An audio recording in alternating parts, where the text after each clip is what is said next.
चलिए, आज के इस वीडियो में हम मध्यकालीन भारत के इतिहास के बारे में जानेंगे। अगर देखा जाए जो मध्यकालीन भारत का इतिहास है वो भारत में अरबों और तुर्कों के आक्रमण के साथ शुरू होता है। भारत में प्रथम अरब आक्रमणकारी के रूप में मोहम्मद बिन कासिम को जाना जाता है, जिसमें भारत में सबसे पहले आक्रमण किया लेकिन असफल रहा। उस समय उसने सिंध पर आक्रमण किया था और उस समय सिंधु का जो शासक था दाहिर था।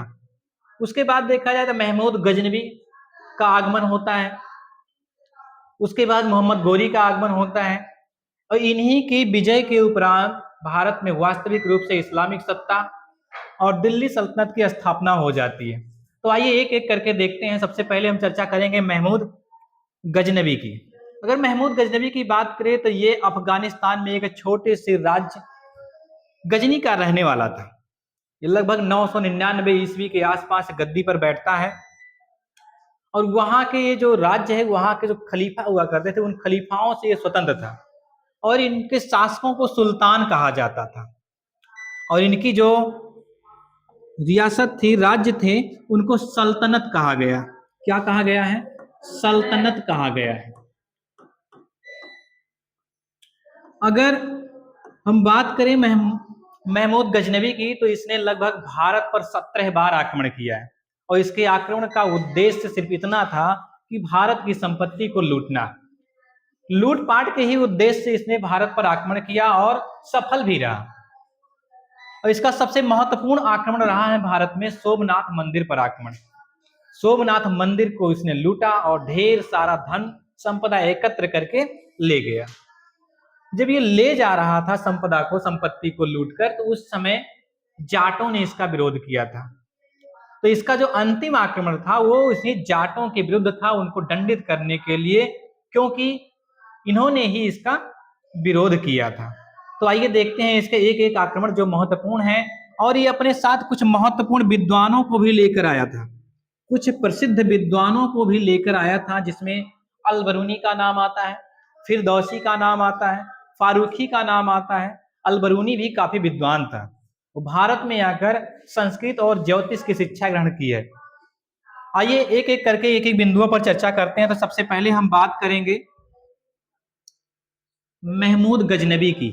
किसकी? महमूद गजनवी की।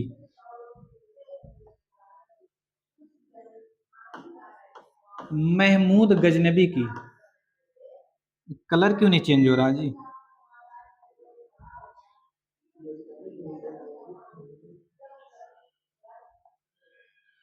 महमूद गजनवी की।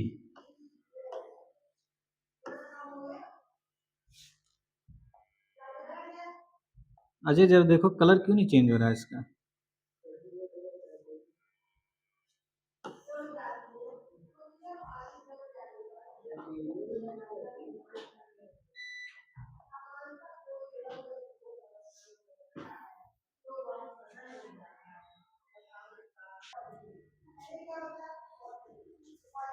महमूद गजनवी से पहले हम थोड़ी चर्चा कर लेते हैं। प्रथम आक्रमणकारी, प्रथम अरब आक्रमणकारी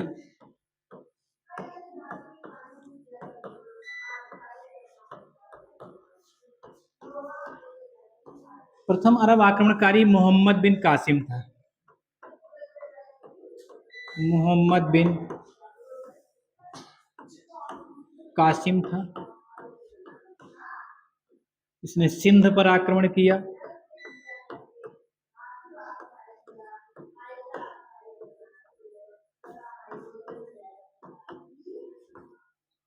सिंध पर आक्रमण किया लेकिन असफल रहा, ये सफल नहीं हो सका। इस समय जो सिंध का शासक था वो दाहिर था।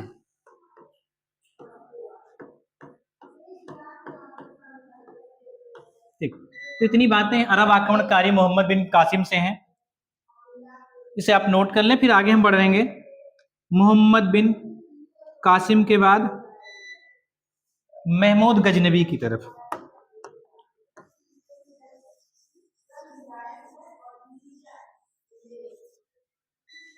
महमूद गजनबी की अगर बात की जाए तो ये अफगानिस्तान का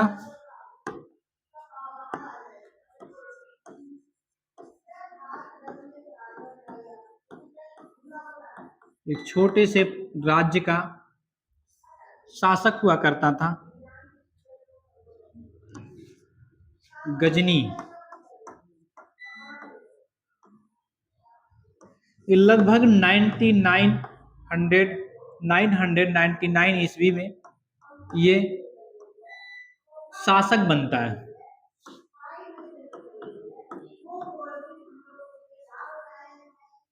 ये खलीफा से स्वतंत्र था। ये खलीफाओं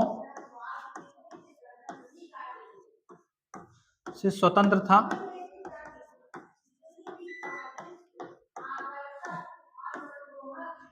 यहाँ के जो शासक थे सुल्तान कहलाते थे।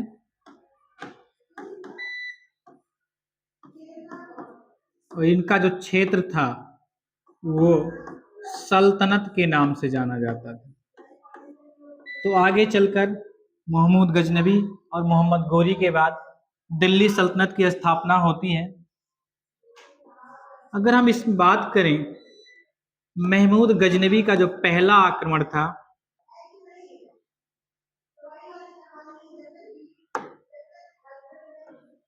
इसने भारत पर 17 आक्रमण किए।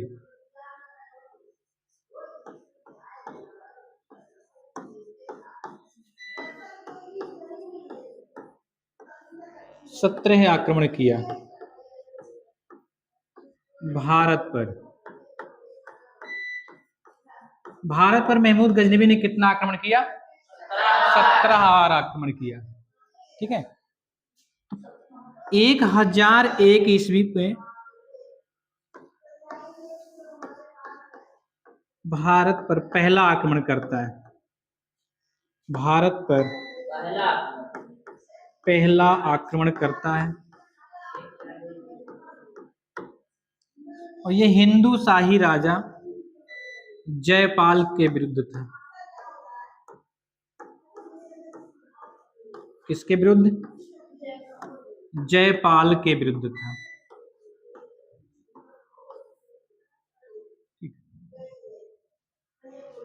तो कितना आक्रमण किया है भारत पर इसने? 17 बार आक्रमण किया है। 1001 ईस्वी में भारत पर पहला आक्रमण करता है हिंदू शाही राजा जयपाल के विरुद्ध। नोट कर लीजिए।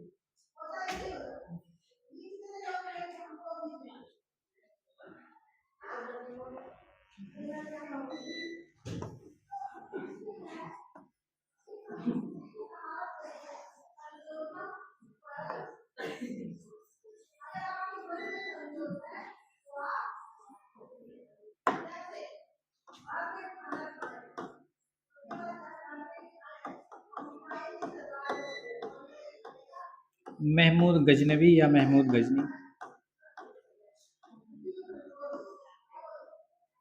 तो पहला आक्रमण इसका हो गया 1001 ईस्वी में। 1001 ईस्वी में जयपाल के विरुद्ध हो गया। भारत पर 17 आक्रमण किए इसने।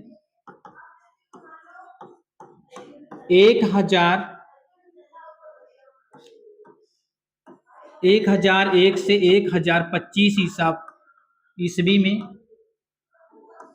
1000 से 1025 ईस्वी के बीच इसने भारत पर 17 बार आक्रमण किया है। इसका जो सबसे महत्वपूर्ण आक्रमण रहा है वो 1025 ईस्वी का सोमनाथ मंदिर पर आक्रमण किया है। सोमनाथ मंदिर पर आक्रमण।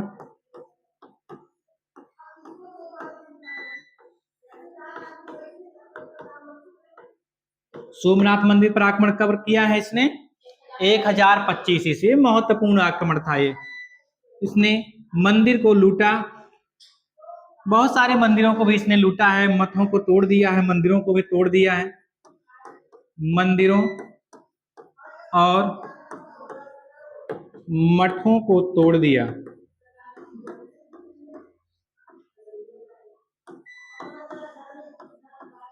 मंदिरों और मठों को तोड़ दिया। इसका जो अंतिम आक्रमण रहा है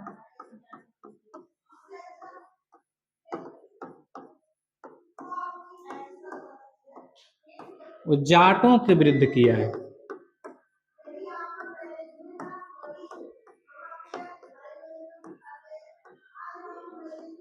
जाटों के विरुद्ध किया है।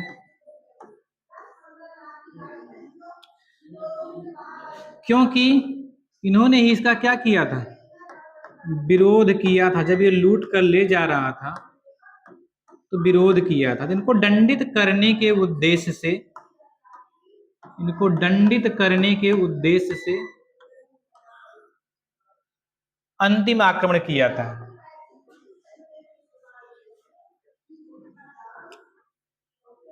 इसके भारत आगमन, महमूद गजनवी के भारत आगमन के समय इसके साथ कुछ प्रमुख विद्वान आए थे। अपने साथ ये प्रमुख विद्वानों को भी लेकर भारत आया था। आइए देखते हैं वो प्रमुख विद्वान कौन कौन से हैं जो महमूद गजनवी के साथ भारत आए हैं। महमूद गजनवी के साथ भारत आने वाले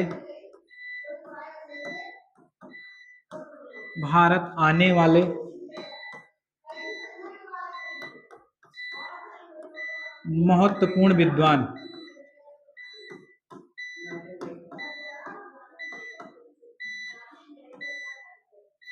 जिसमें आपका अलबरूनी का नाम आता है,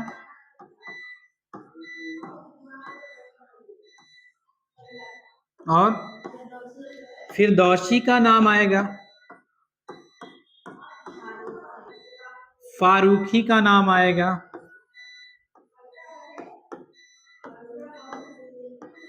उतबी हैं, बैहाकी हैं। ये सारे विद्वान जो है महमूद गजनवी के साथ भारत आए थे। अलबरूनी, फिरदौसी, फारूकी, उतबी और बैहाकी। इन्होंने अपनी कुछ रचनाएं भी लिखी हैं।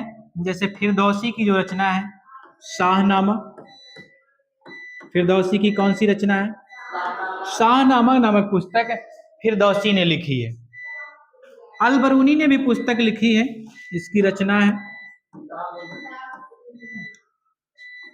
इसकी पुस्तक रही है शाहनामा, फिरदौसी की पुस्तक रही है।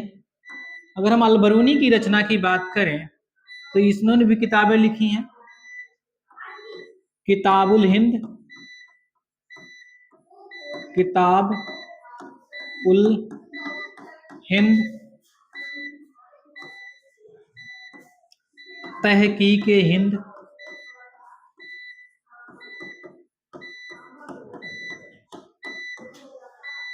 किताबुल हिंद, तहकीक हिंद नामक रचना लिखी है अलबरूनी ने। इस भारत में आकर संस्कृत और ज्योतिष का अध्ययन किया। संस्कृत और ज्योतिष का अध्ययन किया। संस्कृत और ज्योतिष का अध्ययन किया।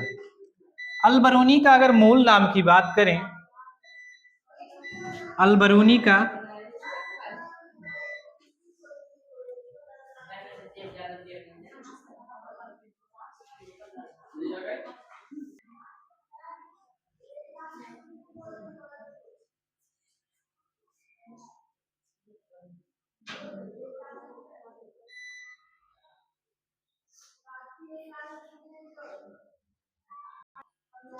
तो गायब हो गया, चलो कोई बात नहीं, फिर से लिख देते हैं।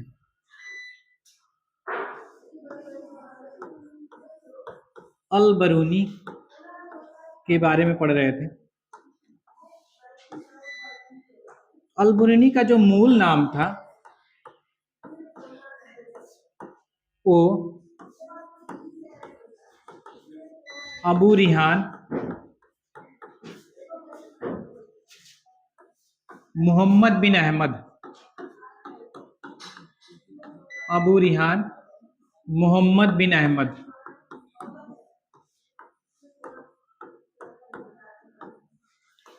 अबू रिहान मोहम्मद बिन अहमद। रचना देख ही चुके हैं, किताबुल हिंद और तहकीक हिंद। संस्कृत और ज्योतिष का विद्वान था ये। संस्कृत और ज्योतिष का विद्वान था। संस्कृत और ज्योतिष का विद्वान था।